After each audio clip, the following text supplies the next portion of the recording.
లేకుండా రాజకీయ ప్రాబల్యం ఉన్న కుటుంబం నుంచి పాల్కొండరాయుడు గారు మాకు చాలా సన్నిహితుడు. మరి వారి కుటుంబం నుంచి వారు పార్లమెంట్లో జగన్మోహన్ రెడ్డి గారి ఆధ్వర్యంలో మొన్నటి రోజు చేరితే వారు బాలసుబ్రహ్మణ్యం గారు చాలా మాట్లాడే తీరు చూస్తే నిక్కచ్చైన వ్యక్తి అని నాకు ప్రోత్సాహం. తప్పకుండా వారికి వైఎస్ఆర్ కాంగ్రెస్ పార్టీలో మీ అందరి ముందు చెప్తా ఉన్నాను, మంచి భవిష్యత్తు ఉంటుంది. మరి తప్పకుండా వారికి అత్యధిక ప్రాధాన్యత కూడా ఈ జిల్లాలో మనం ఇవ్వడం జరుగుతుందని చెప్పి మీ అందరికీ కూడా తెలియజేస్తున్నాను. మీకు తెలియదు కాదు, ఈ రాష్ట్రంలో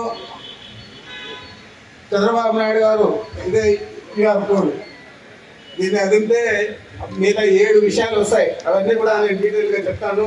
ముందు క్లుప్తంగా మాట్లాడి, మరి ఎన్నికల ముందు జగన్మోహన్ రెడ్డి గారు అమలు చేసే పథకాలన్నీ అమలు చేస్తూ కొత్తగానే సూపర్ 7, సూపర్ 6 ఇచ్చేదే కాకుండా నా మేనిఫెస్టోలో ఉండే అంశాలన్నీ కూడా అమలు చేస్తానని చెప్పి చెప్పడం జరిగింది.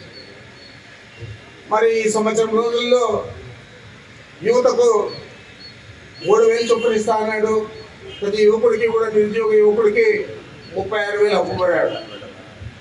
ప్రతి మహిళకు కూడా 18,000 అప్పుపడ్డాడు. నెలకు 1,500 ఇస్తా అని చెప్పి. అదేవిధంగా ఏ హామీ తీసుకున్నా కూడా అన్ని రకాల కూడా అమలు చేయకుండా ప్రజలందరినీ కూడా నిరాశకు గురి చేసి ఈరోజు సంవత్సరం రోజులు గడిచిన తర్వాత జగన్మోహన్ రెడ్డి గారు ప్రతిసారి కూడా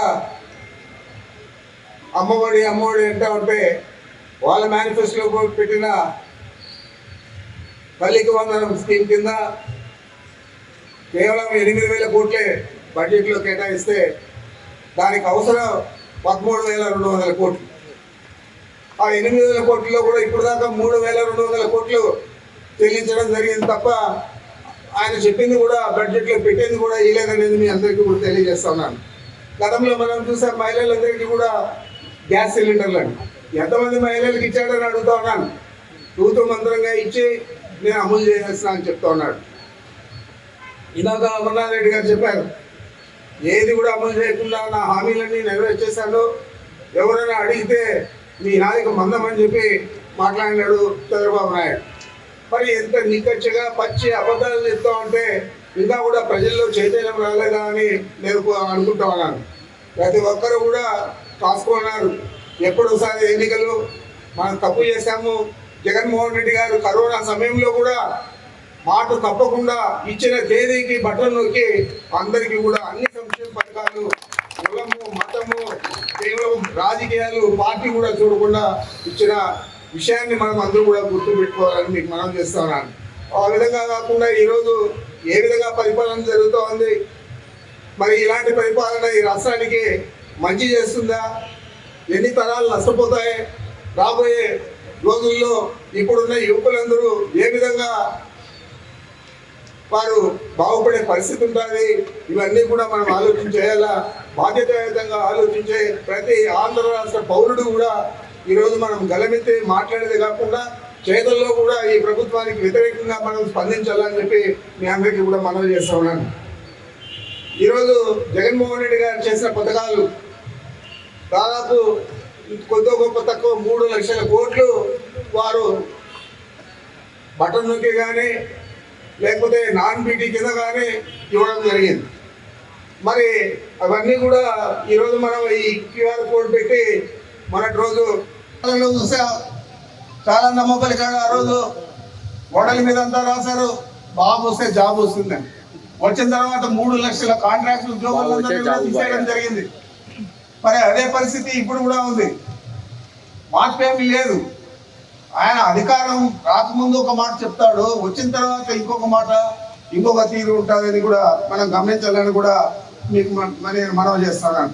ఇంకొకటి, చంద్రబాబు ఈ మోసాల వల్ల మనకు ఎంత నష్టం కలిగింది, ఎవరైతే మనకు లెక్కలు వేసుకో ఉంటారు, మా ఇంట్లో ఎంతమంది ఉన్నారు, చంద్రబాబు ఇచ్చిన హామీలన్నీ అయితే నాకు 10 లక్షలు వస్తారు 5 ఏళ్లలో, అదే జగన్మోహన్ రెడ్డి గారు మనకు 4 లక్షలు 5 లక్షలే ఇచ్చాడు, ఇంకా మనం ఇతనికి వేస్తే మనకు 10 లక్షలు వస్తుంది కదా అని చాలా మంది మన అభిమానులు కూడా చంద్రబాబు కోట్లేశారు.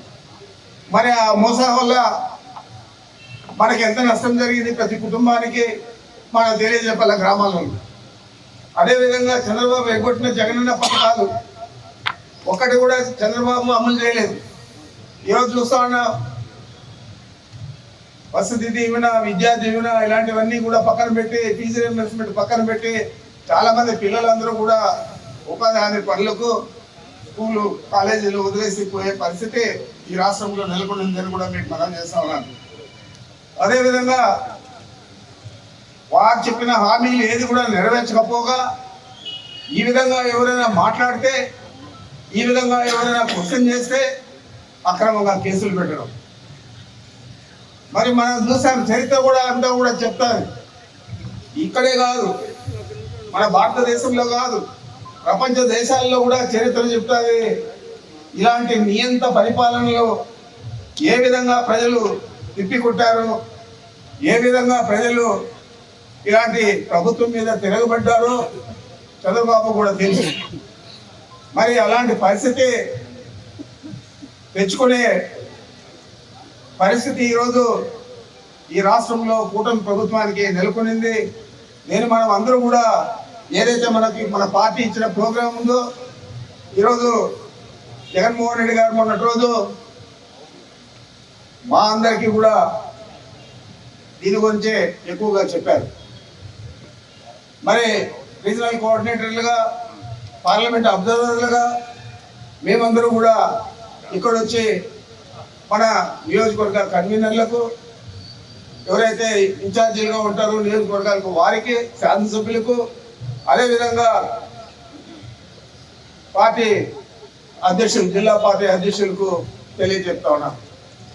రాబోయే రోజుల్లో మళ్ళా జిల్లా పార్టీ అధ్యక్షుడు ప్రతి నియోజకవర్గంలో కూడా ఇలాంటి సమావేశం ఏర్పాటు చేసి అక్కడ ఆ నియోజకవర్గ ప్రజలందరికీ కూడా చెప్పిన తర్వాత గ్రామాలలోకి శాసనసభ్యులు కానీ, అక్కడ ఇన్ఛార్జిగా ఉన్న శాసనసభ్యులు కానీ, మాజీ శాసనసభ్యులు కానీ, లేదా రీజనల్ కోఆర్డినేటర్లు కానీ, నియోజకవర్గ కోఆర్డినేటర్లు కానీ, వీరందరూ కూడా ప్రతి గ్రామం కూడా తిరిగే పరిస్థితి, ప్రతి మండలంలో కూడా ఇలాంటి కార్యక్రమం నిర్వహించి ఎక్కడ వీలైతే అక్కడ గ్రామాల్లో అటెండ్ కండి.